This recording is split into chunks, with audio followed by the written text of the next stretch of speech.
Hello, dear friends. Good morning, good evening, good afternoon, whichever way you watch this live or on demand.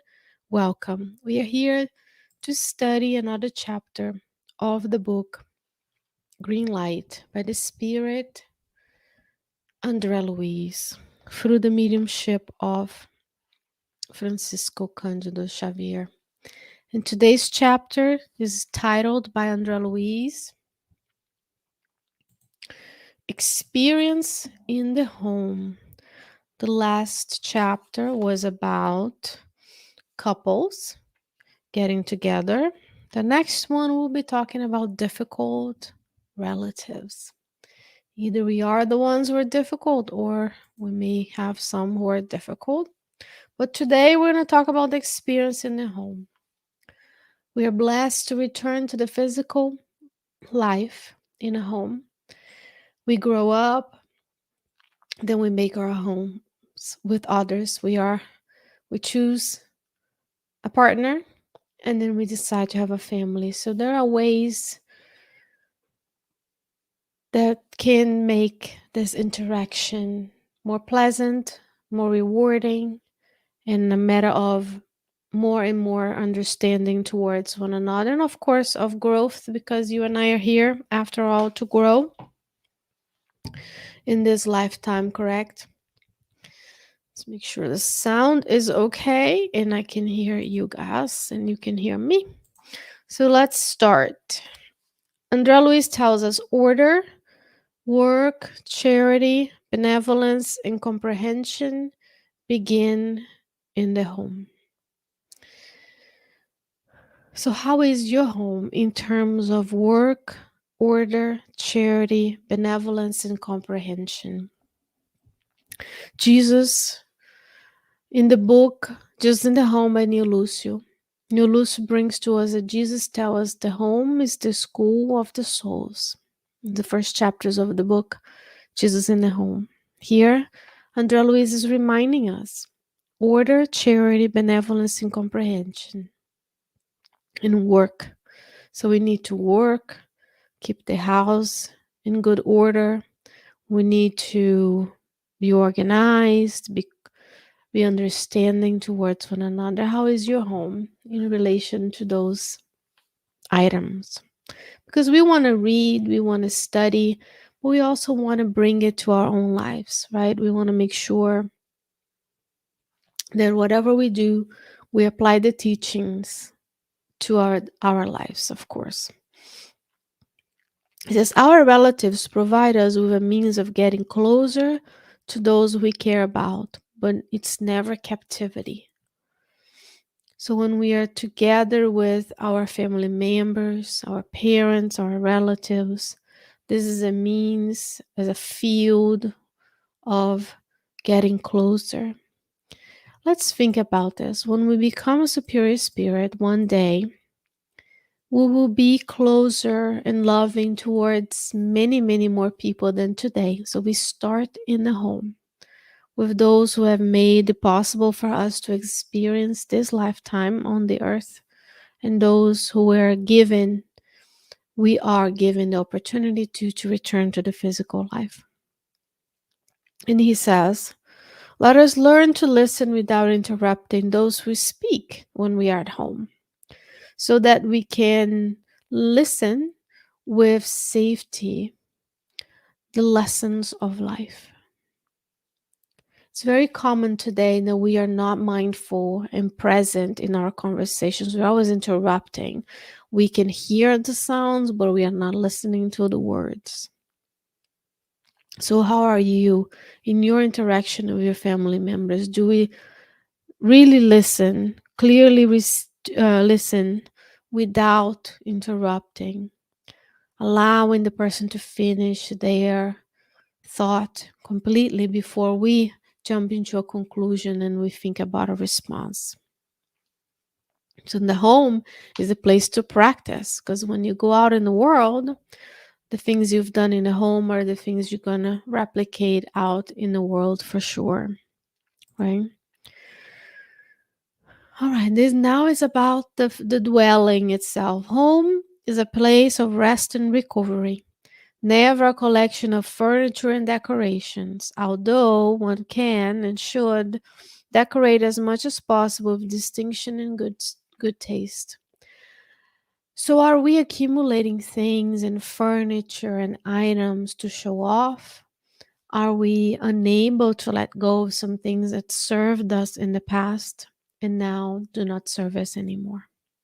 It's a good reflection because everything that we own, everything that we have, uses the resources of the planet, and the planet is finite. We have one planet to live this physical life. So the less we consume, the less we use the resources, and there's less waste, pollution, trash, so on and so forth. And he's saying home is it's a place for you and I to rest and recover, not just a place to put our furnitures we can use in decorations. Although he says we can, with distinction and good taste, if we want, we can decorate our homes and bring the house into a home, right? But more than the physical, resting and recovery, that's the place we come to after work, a work day, after enjoying some leisure time with family and friends. It's also the place where we spend a lot of time sleeping, where our physical body is resting and then our spiritual body and spirit are traveling and doing things. So it's a very sacred manner. In that sense, I'm going to interject here and recommend that we think about those who are brought into our homes. What is their vibrational pattern? What are the things they focus on? Because whatever they focus on is what they're going to bring with them to your home environment. In that sense, when you go to someone's home, do you go there in order to experience this rest and recovery, or we go into someone's home to bring discord and disorder, disharmony, right? So we have to be very, very careful. And if we were more mindful, perhaps we would have less visitors, more mindful interactions, and more paying more attention to the things that we have. Those who waste resources cannot complain when reaching poverty. So, what are the resources that God granted you in this life, and how are you using them? With so much need in the world, do we really need extra things that are so cost so much, take so much to build when we could perhaps have something simpler and more modest and then give some of what we have to others? It's always a good reflection. Do I have enough? Am I blessed with enough? And for those who don't have a home of their own, who are renting, that also applies. Those who live with family members and friends caring for them. And sometimes we see more people taking better care of their possessions when they don't have a home. That's a very big problem as well in this world, right? It says, blessed are those who dedicate themselves to living without disturbing those who they share their life with. Are we able to be orderly, charitable, benevolent, and comprehending or understanding towards others inside our own homes? That's the invitation for today.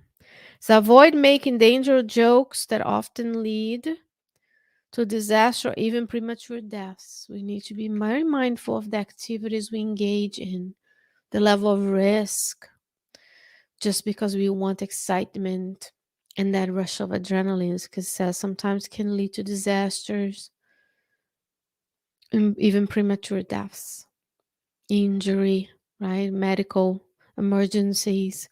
This life is so precious, and the line and to get folks in the earth is so long that we need to be very mindful that we are not wasting the precious minutes and hours we have. Now, in terms of if you have spirits loaned to you by God in the form of children, it is a duty to educate, advise, and help a child within his or her spiritual development. It's your duty, it's my duty to help, to advise, and to educate a child in its spiritual development. It's not only about giving them things and experiences, you have to think about the duty to develop the child spiritually. Let's go to the Gospel according to Spiritism. There's a whole chapter, I believe it's chapter 14, that tells parents that their job is to lead that soul to God. And it starts with this spiritual development that starts in the home. It starts taking that child to activities that are part of the Spirit Center, to spiritual classes, to volunteer works, not just to fun and games, but also to the serious matter of the needs of others in our neighborhoods. Need is everywhere, no matter how wealthy your neighborhood is. There's a lot of need. If nothing physically is needed, spiritually, all of us need help. In addition, what do we do towards the adults? He says we should respect adults in their choices, for they should be free in their own actions as much as you wish to be free in your ideas and projects. So we respect the will of others as long as they're not hurting someone else as well, right? We have the duty to help those who are hurting.